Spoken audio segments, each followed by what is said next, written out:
ہم نماز کو بوجھ سمجھ کر ادا کرتے ہیں، بعض اوقات یار بس سر سے بوجھ اتارنا ہے، نہ دل لگ رہا ہے نماز کے اندر، جلدی جلدی نمازیں پڑھ رہے ہیں، اور خیالات کی یلغار ہے، یلغار، خوف خدا کے ساتھ نماز ہی نہیں پڑھ رہے۔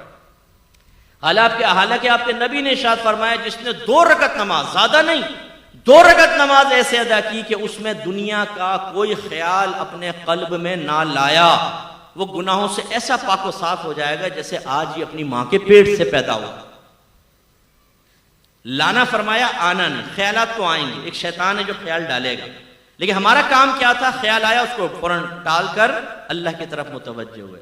اللہ کی طرف متوجہ ہونے کا مطلب کیا ہے؟ کوئی ذات باری تعالیٰ کا تصور تو نہیں آئے گا نا بھائی ذہن میں، جو نبی نے فرمایا تم ایسے نماز پڑھو جیسے تم اللہ کو دیکھ رہے ہو۔ اگر تم اللہ کو نہیں دیکھتے تو وہ تو تمہیں دیکھ ہی رہا ہے، تو اس کے دیکھنے کا یقین ذہن میں حاضر کریں، یا پھر جیسے مدینے کا تصور کر لیا، مکے کا تصور، موت کو یاد کر رہے ہیں، میدان معاشر، پل صراط، جنت، دوزخ، یہ ذہن میں لا رہے ہیں۔ یہ دنیا نہیں ہے، یہ آخرت۔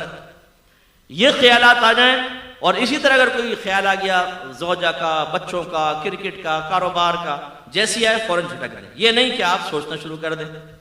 تراویح میں کھڑے ہو گئے ایک نوجوان اور پی ایس ایل اسٹارٹ ہو گیا، بولنگ کرا رہا ہے، بیٹنگ کر رہا ہے پوری، اور میچ بھی جیت گیا، ٹرافی بھی اٹھا لی، لیکن جیسے ٹرافی دینے لگے امام صاحب نے کہا اللہ اکبر، ٹرافی غائب، تو رکوع کرنا پڑا۔ تو یار ابھی ٹرافی بھی مل جاتی۔ ایک کنجوس آدمی تھا، اس کو وہ نماز، اس کو مسجد میں پہنچا تو جماعت نکل گئی، تو بڑا افسوس کرنے لگا۔ لوگ بڑے متاثر ہوئے، کہا کہ ہمیں آپ کے جذبے سے بہت سیکھنے کو ملا ہے کہ آپ کیا جماعت نکل گئی اتنا آپ دکھ کر رہے ہیں۔ نے کہا بھائی یہ بات نہیں ہے، مسئلہ یہ تھا کہ جب امام صاحب کے پیچھے نماز پڑھتا تھا نا تو اپنے دکان کا پورا حساب آرام سے کر لیتا تھا۔ اب امام صاحب اکیلے نماز پڑھوں گا تو حساب کے علیحدہ ٹائم نکالنا پڑے گا، میرا وقت نکل جائے گا۔ تو یہ صورتحال ہوتی ہے کہ جو چیز ہمیں کہیں یاد نہیں آتی آپ آزما کر دیکھیے گا، وہ نماز میں یاد آئے گی۔ اسی لیے ایک آدمی امام اعظم ابو حنیفہ رضی اللہ تعالیٰ عنہ کے پاس آیا، کہنے لگا حضور میں نے کچھ اپنا خزانہ دبایا تھا، اب بھول گیا کہ کہاں دبایا تھا، کیا کروں؟ فرمایا علاج تو بتا دوں گا لیکن تو کرے گا نہیں۔ کہا کہ جی کیسے نہیں کروں گا، آپ بتائیں، کیونکہ اس کے لیے تو ہم تیار ہیں نا۔ اگر میں کہوں 5 وقت نماز پڑھیں، داڑیاں بڑھائیں، دین، علم کے دین سیکھیں، اللہ آپ کو جنت دے گا، ہم میں سے بہت سے کہیں گے ہاں کیا صحیح رہے، بالکل اللہ ہمیں توفیق دے گا، توفیق دے گا۔ اور اگر میں کہوں میں آپ کو وظیفہ دے رہا ہوں 100 مرتبہ آپ کو پڑھنا ہے، 100 مرتبہ فجر کی نماز کے بعد، اسی دن آپ کو 1 لاکھ روپے نہ ملے تو فقیر کا گریبان پکڑ لیجئے گا۔